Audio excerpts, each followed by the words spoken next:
l'été, douceur des jours rallongés, bonheur estival à l'heure de l'apéro, les bouteilles décapsulées et l'odeur lointaine du barboc. Oh, la nature ouverte à son paroxysme et partout, ce parfum de manque de problème. Il fait beau, un dernier regard sur le coucher de soleil au bord du ventilo.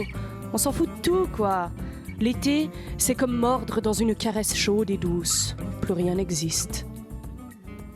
Non, non, non. Non, super chiant, nul, arrêtez ça. L'été, ou devrais-je plutôt dire le grand royaume de l'injonction au bonheur. Mais lâchez-nous la grappe une bonne fois pour toutes, parce que oui, j'ose ouvrir le débat.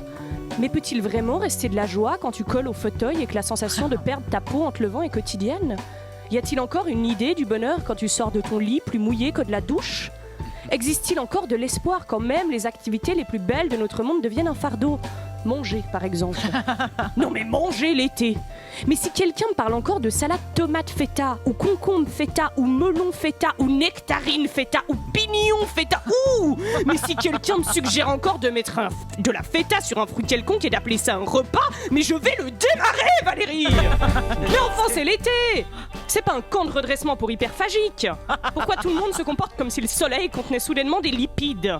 J'ai l'impression de passer ma vie sur un profil Instagram très malsain. This summer, I decided to eat only peaches for 21 days and I feel so good. Non ! J'ai faim ! Laissez-moi manger un repas, laissez-moi manger des féculents sans passer pour une malade mentale. Non mais sans déconner, cet été, je suis allée au resto une fois et j'ai commandé des spaghettis à la courgette et tu sais quoi ? Je me suis retrouvée avec des courgettes en forme de spaghettis. Mais l'angoisse, le dupage. Apparemment, le principe des restos l'été, c'est de rendre tout ce qu'on mange plus léger. Mais frérot, j'ai payé 26 balles pour ingurgiter 32 calories. L'existence même ne sera plus légère. Voilà. Bon, ok.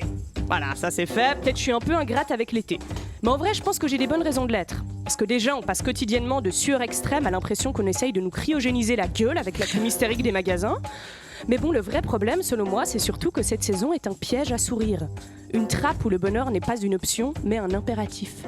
Je dirais même, et sans aucune exagération, que souhaiter un bel été à quelqu'un reviendrait à lui plaquer un couteau sous la gorge et à lui dire « Détends-toi maintenant et passe un moment idyllique avec les gens que t'aimes, putain, kiffe !»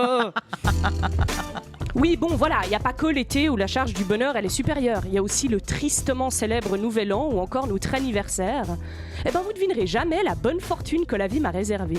Moi, mon anniv, il tombe en plein milieu de l'été. Oh, grandiose! Je dois donc m'amuser 2 fois plus que tout le monde. Le jour où je dois être la plus heureuse de l'année tombe pendant la période où la souffrance a l'air illégale. Aucune pression. J'adore!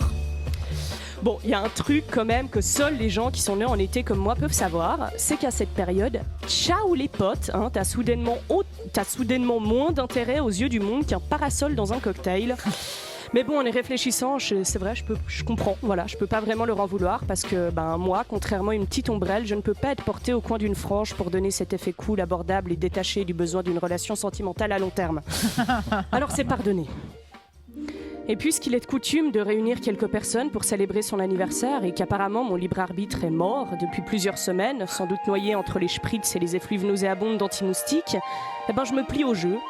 J'invite alors quelques amis au parc, enfin des amis, ceux qui sont là, pas ceux qui sont en train de transformer mon fil Instagram en film italien des années 50 avec leur Summer Aesthetic. Et au final, au parc, on partage quand même un très bon moment.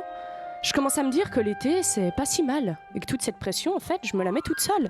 Finalement, peut-être qu'il suffit de respirer un bon coup, de profiter des gens qu'on aime, et d'arrêter de se prendre la tête sur des Oh non, mais c'est pas vrai. Noémie a ramené une salade pastèque feta. Non!